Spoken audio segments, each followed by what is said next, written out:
గగన్, తార బయటికి వెళ్తారు. పూరి ఏడుస్తూ భూమికి ఫోన్ చేస్తుంది. అసలు ఏం జరిగిందో తెలుసుకుందాం. తార గగన్కి ఫోన్ చేసి, గగన్, నువ్వు నన్ను పెళ్ళికి ముందు కాసేపు అలా నాతో టైం స్పెండ్ చేస్తే ఒకరి గురించి ఒకరికి తెలుస్తుంది కదా, అలా బయటికి వెళ్దాం అనేసి అడుగుతుంది గగన్ని. అందుకు గగన్ సరే అయితే అనేసి ఒప్పుకుంటాడు. తర్వాత ఇక రెడీ అయిపోయిన తర్వాత వాళ్ళ అమ్మకు వెళ్ళి చెప్తాడు.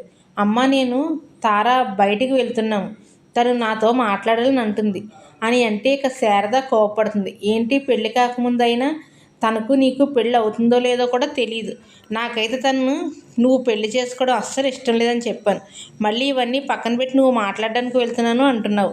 ఇది మంచి పద్ధతిలో అనిపించట్లేదు గగన్, కానీ ఈ కొత్త అలవాట్లు నేర్చుకుంటున్నావు అని చెప్పి గగన్ వాళ్ళమ్మ గగన్ మీద కోపపడుతుంది. కనుక తను చాలా హర్ట్ అవుతాడు. గగన్ ఆ ఫోన్లో కట్టుకున్న భార్య గురించి అర్థం చేసుకోకపోయినా కానీ కొత్తగా చేసుకుందాం అనుకుంటున్న భార్య గురించి అయితే వాటికి బాగానే అర్థం చేసుకుంటున్నాం. సరే, నీ ఇష్టం. నేను చెప్తే నువ్వు ఆగుతావా? నా మాట నువ్వు వింటున్నావా? ఇదివరకు గగన్లా లేవు కదా, నా మాట వినే స్థితిలో కూడా నువ్వు లేవు. నేను చెప్పింది ఏదీ చెయ్యట్లేదు. నువ్వు నా చెయ్యి ఏనాడో దాటిపోయావు. ఇన్నాళ్ళ గగన్ కాదు నువ్వు అనేసి శారద అంటుంది. అలా మాట్లాడుతున్నా అవేంటే అమ్మ అని గగన్ అడిగితే, గగన్, నీతో నాకు మాట్లాడే ఓపిక లేదు. నాకు పొద్దున్న నుంచి చాలా నీరసంగా ఉంది. చెప్తావనుకుంటే అంతట్లో నువ్వు నేను బయటికి వెళ్తున్నాను కదమ్మా, నన్ను బయటికి వెళ్ళకుండా ఏదో ఒక షాక్ చెప్పి నన్ను ఆపేద్దాం అనుకుంటున్నావు అనేసి నేనేమీ మాట్లాడట్లేదు. ఇంకా నువ్వు వెళ్ళు గగన్ అని శారద అయితే గగన్తో చెప్తుంది. మళ్ళీ నువ్వు నా గురించి మానేసావంటే అక్కడ అమ్మాయి నీ మీద కేకలు వేస్తుంది. నేను అందరితో మాటలు పడలేను. లే గగన్, వద్దులే, నువ్వు వెళ్ళు అనేసి అంటుంది శారద. ఇక పూరిని పిలుస్తాడు గగన్. పూరి, అమ్మకి ఒంట్లో బాగోలేదు, మానేద్దామనుకుంటే నేను తారతో బయటికి వస్తాను అని చెప్పి మాట ఇచ్చాను. నువ్వు అమ్మకి ఏమన్నా సరే అవుతూ ఉంటే నాకు ఫోన్ చేయని చెప్పి గగన్ అయితే బయటికి వెళ్తాడు. హ్యాపీగా వెళ్ళండి అన్నయ్య అని పూరి చెప్తుంది. పూరి గగన్ వెళ్ళిపోతాడు. గగన్ వెళ్ళిపోయిన తర్వాత అమ్మకి చాలా నీరసంగా ఉంటుంది. గగన్ని తార కలిసి వెళ్ళి మాట్లాడుకుంటూ ఉంటారు. తార మీకేమిష్టం, నాకేమిష్టం అని తనలోని గొప్పలు చెప్తూ ఉంటుందన్నమాట. నేను ఇలాగా, మా అన్నయ్య నాకు అది ఇస్తాడు, ఇది చేస్తాడు. గగన్కి చాలా విసుగ్గా ఉంటుంది. అయినా సరే ఓపికగా వింటూ ఉంటాడు కాసేపు అయిన తర్వాత ఏం తిందాము అని అనుకుని ఫస్ట్ ఐస్ క్రీమ్ తీసుకుందాం అనేసి అంటుంది తార. సరే, నీ ఇష్టమైతే అంటే సరే అనేసి వెళ్ళి గగన్ తేడానికని వెళ్తాడు. ఫోన్ అక్కడే పెట్టేసి వెళ్ళిపోతాడు. ఇక గగన్ అలా వెళ్ళిన వెంటనే గగన్కి ఫోన్ రింగ్ అవుతూ ఉంటే ఇక తార తీస్తుంది. తీసేటప్పటికల్లా అది పూరి ఫోన్ అన్నమాట. ఏంటి పూరి, ఇప్పుడు ఫోన్ చేసావు? మీ అన్నయ్య నేను కొంచెం హ్యాపీగా ఉండడం గురించే కదా బయటకు వచ్చాము, మాట్లాడుకుంటున్నాము. మేము ఇప్పుడు ఎందుకు ఫోన్ చేసావు అని సీరియస్ అయిపోతూ ఉంటుంది తార. అది కాదు, అమ్మకి ఒంట్లో బాలేదనేసి చెప్తూ ఉంటుంది పూరి. వెంటనే తార చాలా కోపంగా, అసలు నీకు బుద్ధి ఉందా లేదా? మీ అమ్మకి నేను మీ అన్నయ్య పెళ్లి చేసుకోవడం ఇష్టం లేదు. అది నీకు కూడా తెలుసు కదా. మీ అమ్మగారికి ఆ భూమి అంటేనే ఇష్టం. అందుకనే నాటకాలు ఆడుతూ ఉన్నారేమో. నన్ను మీ అన్నయ్యని దూరంగా వెళ్ళనివ్వకుండా, దగ్గరగా అవ్వకుండా, మాట్లాడుకోవడం ఇష్టం లేక మీ అమ్మగారు నాటకం ఆడుతున్నారా మీదంతా అనేసి అంటూ ఉంటుంది తార. మా అమ్మ అలాంటి పనులేమీ చేయదు. మా అమ్మకు నిజంగానే ఒంట్లో బాగాలేదు. వదిన అంటే నీకేమీ తెలియదు. మీ అన్నయ్య వస్తున్నాడు, ఫోన్ పెట్టే. మళ్ళీ అన్నయ్యకి తెలిస్తే కంగారుగా వచ్చేస్తాడు. మళ్ళీ ఫోన్ చేస్తే కనుక ఊరుకోనని పూరిని తిట్టి ఫోన్ పక్కన పెట్టేస్తుంది. కాదు వదిన, నా మాట విను అని ఫోన్ చేస్తే ఊరుకోనని చెప్పి ఫోన్ పక్కన పెట్టేస్తుంది. శారదకైతే అస్సలు ఒంట్లో బాగోలేదు. శారదకి ఆస్తమా ఉంది. ఆస్తమా అంటే మీకు తెలుసు కదా, ఊపిరి పీల్చుకోనివ్వదు. అదే ప్రాబ్లంతో శారద బ్రీతింగ్ ప్రాబ్లంతో బాధపడుతుందన్నమాట. ఏం తెలియాలో తెలియక పూరి అయితే ఏడుస్తుందన్నమాట. ఇంకా పూరికి ఏం చేయాలో తెలియక, అది ఇన్హేలర్ కూడా ఉంటుంది, ఇన్హేలర్ పీల్చుకున్నా సరే బ్రీతింగ్ ప్రాబ్లం అనమాట. అస్సలు ఊపిరి ఆడుకోనవదు. దానికి పూరి ఏడుస్తూ అమ్మ అమ్మ అనేసి ఏడుస్తూ ఉంటుంది. ఇక పూరికి అయితే ఏం చేయాలో తెలియక వెంటనే భూమి గుర్తొస్తుంది. అవును, భూమికి ఫోన్ చేస్తే వెంటనే వస్తుందని చెప్పి భూమికి ఫోన్ చేస్తే భూమి ఏమి పూరి ఇంకా నన్ను ఏమైనా తిట్టవలసినవి ఉన్నాయా అని చెప్పి అంటుంది. కాదు భూమి, అమ్మకు ఒంట్లో బాగోదు, ఏం చేయాలో తెలియట్లేదు అని చెప్పి పూరి ఒక్కసారిగా ఏడుస్తుందన్నమాట. ఏడవకు పూరి, అసలు ఏం జరిగిందో చెప్పు, ఎందుకు అంతలా ఏడుస్తున్నావు అని భూమి కంగారుగా, ఎందుకు పూరి అంతలా ఏడుస్తున్నావు అని చెప్పు ఏమైంది, ఇంట్లోనే ఉన్నావా పూరి అంటే ఇంట్లోనే ఉన్నాను వదిన. మళ్ళీ ఏడుస్తూ ఉంటుంది. ఏమైందో చెప్పు అని అంటూ ఉంటే, అమ్మకి ఒంట్లో బాగోలేదు భూమి, అందుకనేసి నీకు ఫోన్ చేశాను, అన్నయ్య కూడా ఇంట్లో లేడు వదిన అనేసి అంటూ ఉంటే, సరే నువ్వు భయపడకు, నేను వెంటనే బయలుదేరి వస్తున్నానని చెప్పి ఇక భూమి వదిన ఫోన్ పెట్టేస్తుంది. ఇంకా వెంటనే ఫోన్ పెట్టేసిన తర్వాత అక్కడి నుంచి బయలుదేరేటప్పుడు ఇంకా అంబులెన్స్కి ఫోన్ చేసి దగ్గరికి వచ్చి రండి అని చెప్పేస్తుంది. చెప్పిన తర్వాత ఒక పక్కన భూమి కూడా వెళ్తుంది అంబులెన్స్లో.